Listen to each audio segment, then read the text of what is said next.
Il y a des hommes qu'on applaudit. On les appelle forts, confiants, virils, sûrs d'eux.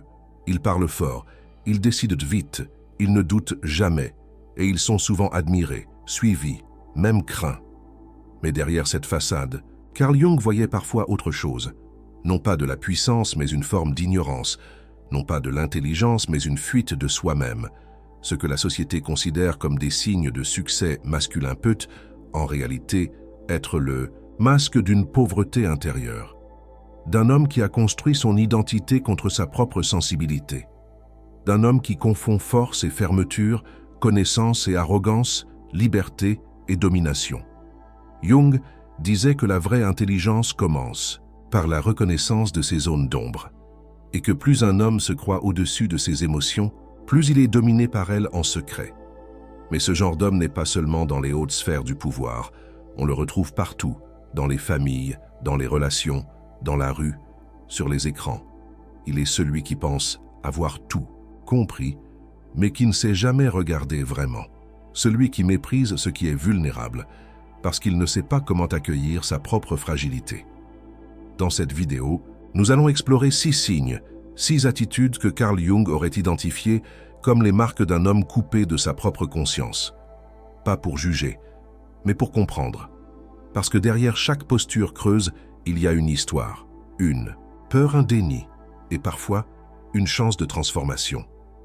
Dans la partie suivante, nous verrons pourquoi, pour Carl Jung, la bêtise n'a rien à voir avec le manque d'intelligence, mais avec le refus de se connaître soi-même.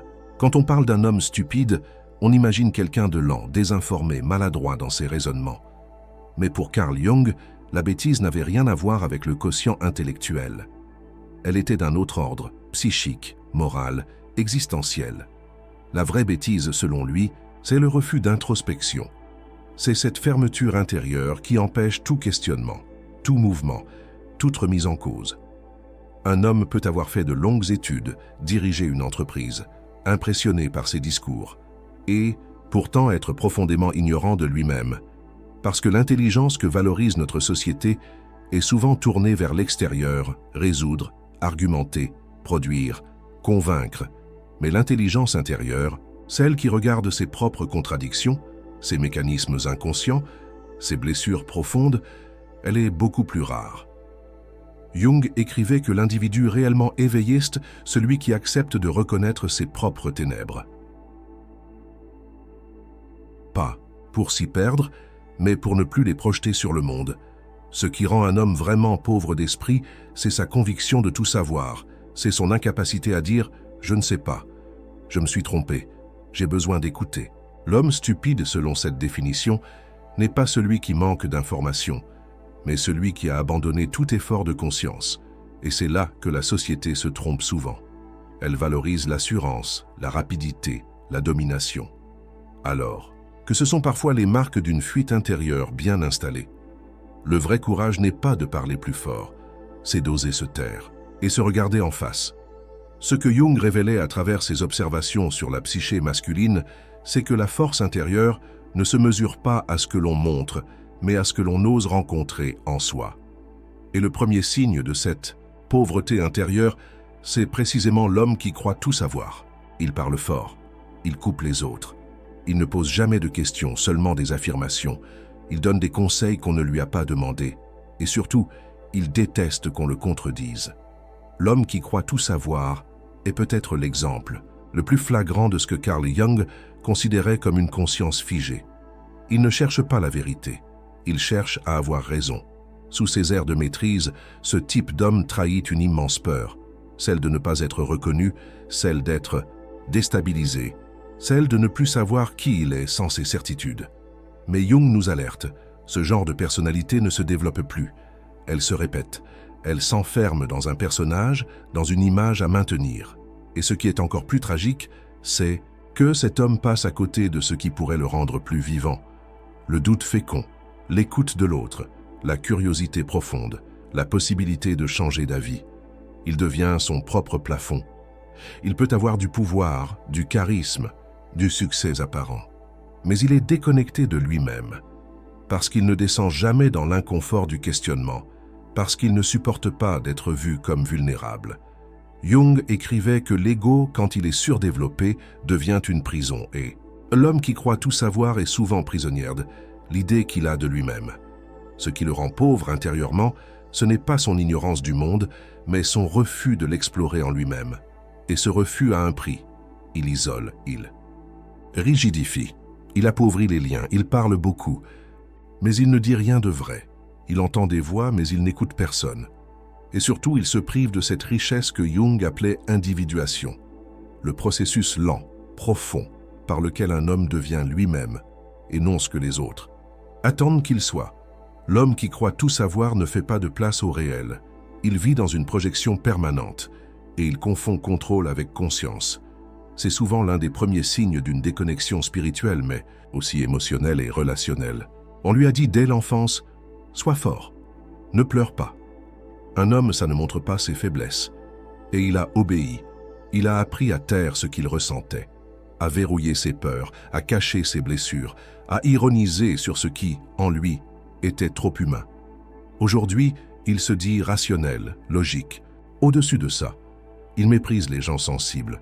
Il ridiculise ceux qui expriment leurs émotions. Il se croit lucide. Mais en réalité, il est coupé de lui-même.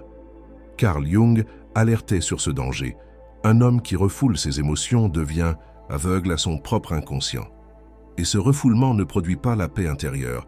Il produit des tensions, de l'angoisse, des réactions brusques, des maladies psychosomatiques et des relations superficielles.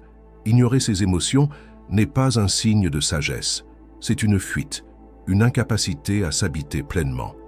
Celui qui se croit fort parce qu'il ne ressent rien ou prétend, ne rien ressentir reste en réalité dans une forme d'insensibilité construite, mais profondément instable. Car les émotions ne disparaissent pas parce qu'on les nie. Elles s'enfouissent, elles, fermant le cœur. Elles durcissent les gestes et elles ressurgissent, là où on ne les attendait pas, dans un excès de colère, dans une incapacité à aimer profondément, dans un vide existentiel qui s'installe avec le temps. Jung le savait.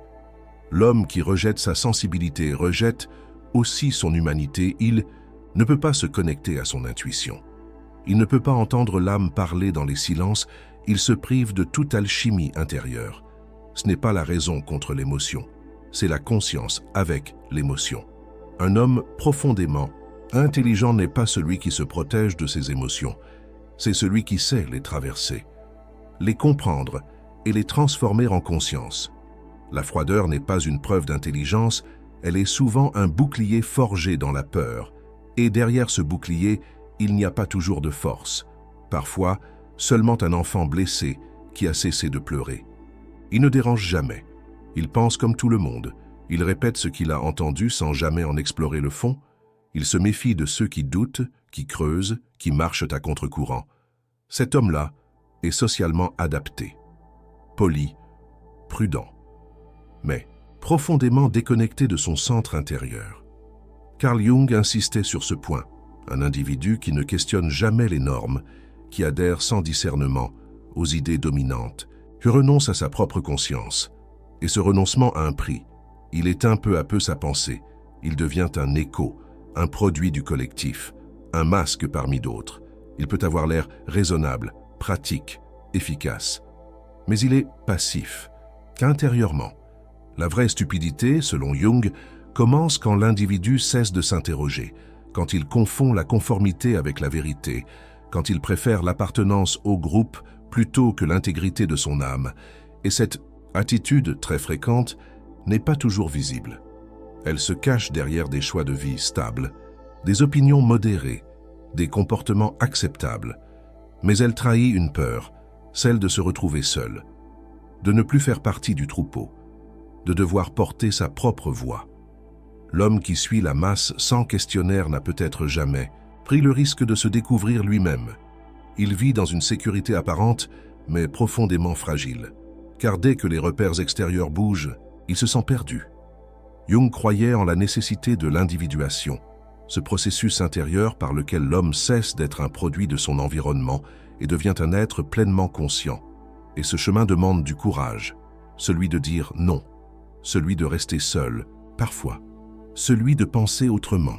L'homme qui n'a jamais douté de ce qu'on lui a appris n'est pas libre, il est programmé. Et cette programmation, aussi confortable soit-elle, l'éloigne de toute vraie intelligence. Parce que la conscience ne naît pas dans le confort mais dans le frottement intérieur, et un homme qui ne s'est jamais confronté à lui-même reste un enfant sous le costume d'un adulte.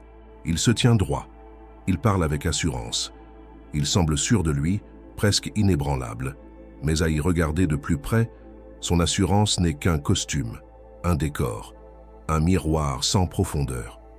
Carl Jung appelait cela l'inflation de l'ego. Lorsque l'homme confond sa personnalité sociale avec son être véritable, il croit être puissant, mais il ne fait que défendre une image fragile de lui-même, un personnage construit pour survivre dans un monde qui récompense les apparences plus que l'authenticité. Ce type d'homme ne supporte pas la remise en question, pas parce qu'il est fort, mais parce qu'il est fragile. Son orgueil est une cuirasse, et cette cuirasse, loin de le protéger vraiment, l'isole de tout ce qui pourrait l'éveiller. Il vit dans un rapport hiérarchique aux autres. Il méprise ce qui l'effraie. Il domine pour ne pas être dominé. Il ridiculise la profondeur parce qu'il ne sait pas comment la vivre. Et au cœur de cette posture, il y a une angoisse inavouée, celle de rencontrer sa propre vérité. Jung disait que la vérité intérieure n'est pas confortable. Elle bouleverse, elle désorganise, elle oblige à abandonner ce qui rassure, mais qui ne nourrit plus. L'homme, qui refuse de se regarder vraiment, reste prisonnier de ses automatismes. Il vit en surface, et tout ce qui vient de son inconscient lui fait peur. Il rejette les rêves, les symboles, les intuitions. Il se moque de ce qu'il ne comprend pas. Il s'enferme dans une logique étroite et se rejette de l'inconscient. C'est peut-être le plus grand signe de bêtise psychologique, parce qu'en refusant ce qui est inconnu en lui, il refuse de devenir un être complet. Il veut tout contrôler. Mais il ne se connaît pas, il veut convaincre. Mais il ne sait jamais écouter, il veut briller. Mais il ne s'est jamais plongé dans sa propre nuit. Jung disait que l'homme vraiment intelligent est celui qui accepte de dialoguer avec son ombre, celui qui sait que sa lumière dépend de ce qu'il a eu le courage de traverser. Et c'est ce que ces profils ignorent, qu'à force de vouloir paraître forts, sûrs, brillants, ils passent à côté de leur transformation la plus essentielle. Il y a des hommes qui parlent fort, mais dont le silence intérieur est assourdissant. Des hommes qu'on admire pour leur confiance alors qu'ils sont profondément coupés de leur vérité. Carl Jung ne jugeait pas. Il observait. Il écoutait ce que les attitudes dissimulaient. Et il savait que la véritable pauvreté n'est pas sociale ni intellectuelle. C'est celle de l'homme qui a cessé de se connaître, car l'ignorance n'est pas le contraire de la connaissance. C'est le refus de s'ouvrir, de se laisser transformer, de descendre au fond de soi, là où la conscience prend racine. L'homme qui croit tout savoir, qui rejette sa sensibilité, qui suit la masse sans se questionner, qui s'enferme dans l'orgueil, qui évite la vérité intérieure et qui refuse son inconscient. N'est pas bête au sens classique, il est séparé, il est en exil de lui-même. Mais ce n'est pas une fatalité. Jung croyait profondément que tout être humain a en lui la capacité de s'individuer, de sortir de ses masques, de rencontrer son âme, et cela commence par un geste simple: oser se regarder sans fuir, oser douter sans se juger, oser ressentir sans se cacher. Ce que la société valorise n'est pas toujours ce qui élève.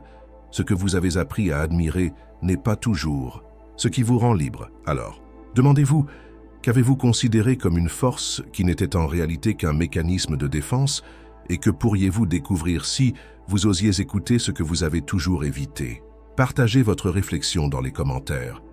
Votre regard peut éclairer le chemin de quelqu'un d'autre, et si cette vidéo vous a touché, offrez-la à une personne qui mérite, elle aussi, de se reconnecter à sa propre lumière intérieure. Merci pour votre présence, merci pour votre sincérité, et à bientôt pour continuer ensemble à explorer les vérités silencieuses que Carl Jung avait vues bien avant tout le monde.